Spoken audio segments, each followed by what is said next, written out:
Cartoon Obsession. Hello everybody, my name is Nathan, and I am the man with a cartoon obsession. Before we get started, I just wanted to say that I'll be doing more obscure reviews coming up in November. Like last time, what I'll be reviewing will be voted on by the viewers. The polls for both the obscure anime and obscure cartoon reviews will be in the description below. Go ahead and vote for your favorites, and I'll be announcing the winners when the polls close. Now on to today's topic. This month marks 10 years since the premiere of one of the most popular cartoons of the last decade, and one of my personal favorites of the last decade as well. Because of that, I decided to make a couple videos revolving around that series this month, a review and a top 10 list. Now that I got that out of the way, let's get into my cartoon review of Regular Show.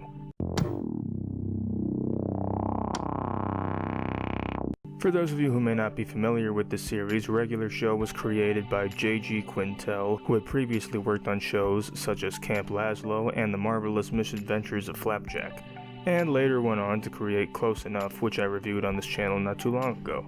Feel free to check that out for my thoughts on the series.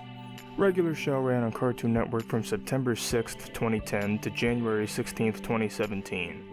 The series consisted of 261 episodes over the course of 8 seasons, as well as several shorts, a pilot, which you really don't need to watch because the episode First Day is just the original pilot with an intro that features a slightly yet noticeably different animation style.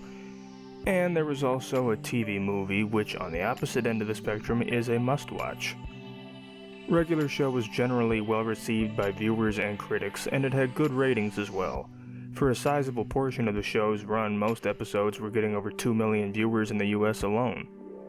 The show revolves around Mordecai and Rigby, two guys that are in their 20s working at the park, which is what it's called in the show, by the way, just the park. The two are slackers and they always get in trouble, but they also end up having these crazy encounters with tons of different people and other creatures. I mentioned in my Close Enough review that each episode follows a very similar formula. They have a problem, they find some way to solve the problem, they encounter some strange character or strange phenomenon, they have to beat the enemy, who usually dies, they solve the problem, there's normally collateral damage, and that's that.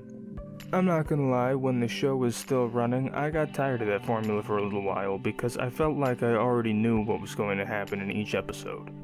However, I've grown to learn that just because you know your destination, that doesn't necessarily make the journey any less enjoyable.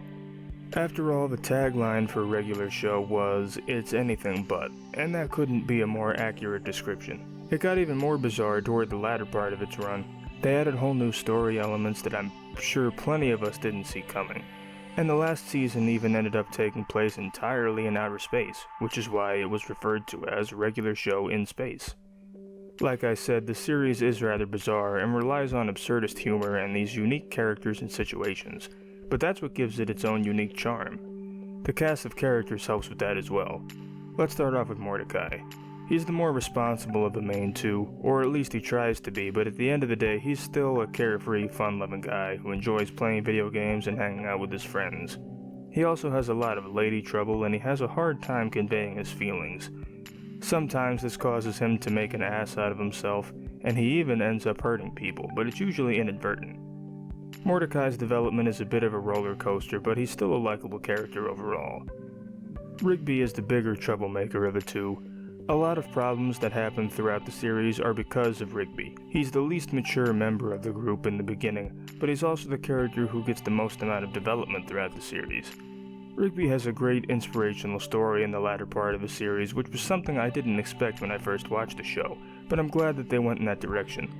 Both Mordecai and Rigby are relatable though, as they're guys in their 20s who are struggling with the concept of growing up, which, let's be honest, we all go through at one point or another.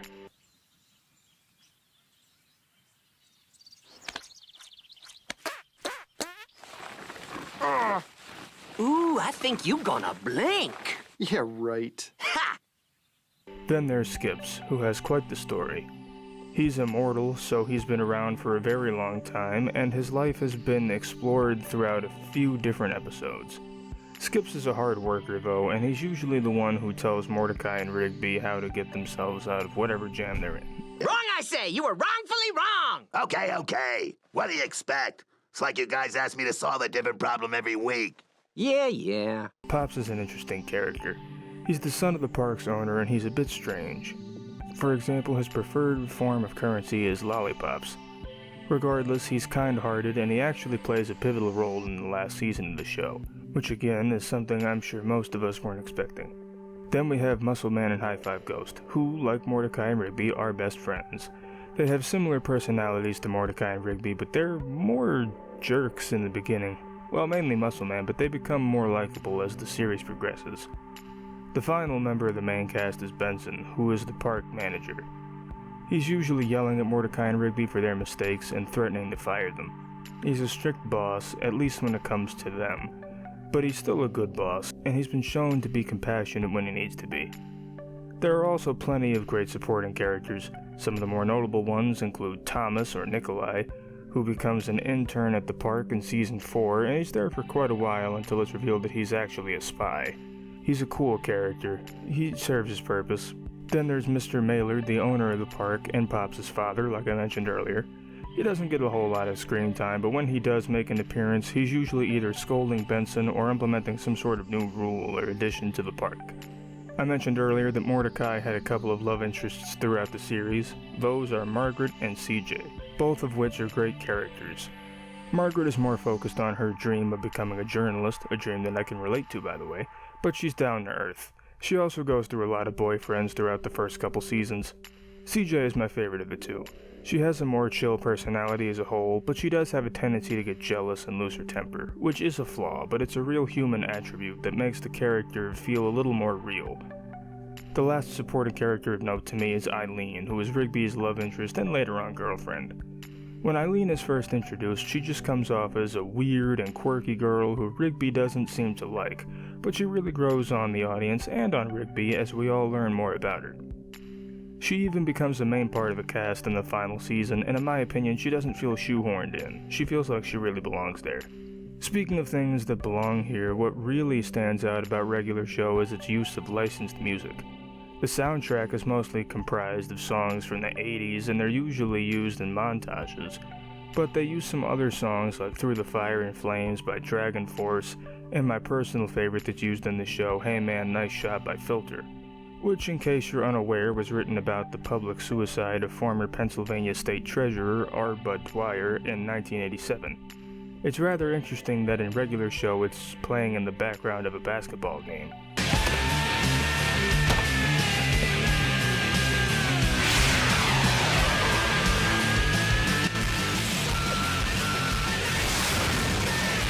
Sticking with the audio for a second, another thing that I can praise this show for is its incredible voice acting.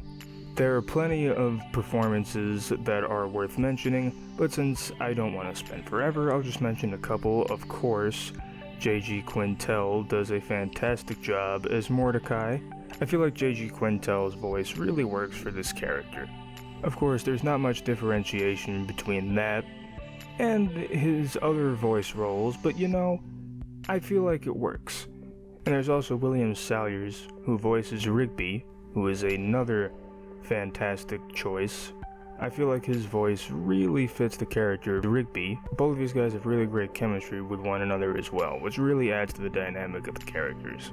And, of course, the biggest standout for me personally is Skips, who is voiced by none other than the legendary Mark Hamill, and I think Mark Hamill does a fantastic job at voicing Skips. He really brings that voice of wisdom and that experience that Mark Hamill himself has in the voice acting industry, and I feel like he translates his wisdom well to the character of Skips, who is supposed to be very knowledgeable on many different things and has a lot of life experience.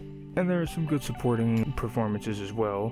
My favorite being CJ, voiced by Linda Cardellini, who you may know as Velma in the live-action Scooby-Doo movies.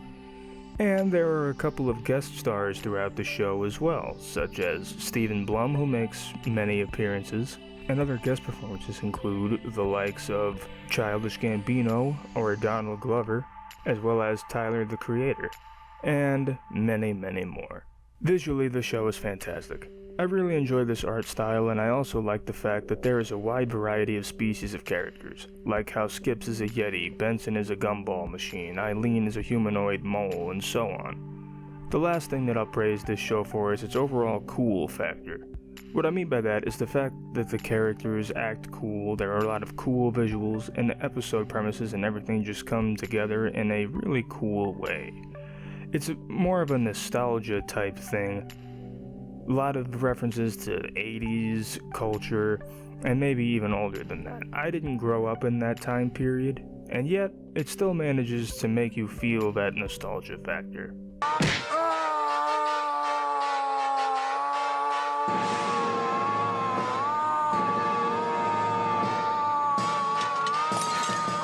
Regular show does have a couple flaws though. There are some minor continuity errors. For example, in L.O. Govno, Rigby can't handle horror movies, but in Grave Sights, he's somehow an expert on horror movies. However, since Regular Show is more of an episodic show, at least for the first 3 seasons, it's not a big deal. Also, there are a number of moments where various characters just come off as unlikable, and it makes for some episodes that aren't that enjoyable for me. My go-to example of that is the Season 3 episode, The Best Burger in the World, where Benson, while not completely unjustified, comes off as a bit of a dick. I would go as far as to say that's one of my least favorite episodes of the series. Regardless of that, I think Regular Show is phenomenal. Of course, if you've seen my top 10 cartoons of the 2010s video, that shouldn't be a surprise, since Regular Show made the list at number 2. I adore this series, and I think it's a timeless gem that'll be enjoyed by many throughout the years. Overall, I give Regular Show a 92 out of 100. Completely random side note, but did you guys know that there's a band called Trash Boat based off of the episode of the same name? If not, check them out, they're pretty good. Go long, dude. Touchdown, suck faces! Thank you guys so much for watching the video. If you have any other cartoons, anime, or other animated works that you want me to talk about in the future, please let me know. After all, it's not my channel, it's our channel. Don't forget to like, comment, subscribe, and feel free to check out my social media pages, audition for an outro, and join the official Cartoon Obsession Discord, the links for all of which are in the description below. Thanks again for watching, and I'll see you all next time. Hello there, I'm the Joker, and thank you for watching Cartoon Obsession. You know, I don't even know why they even laugh at my jokes. I'm not even that funny.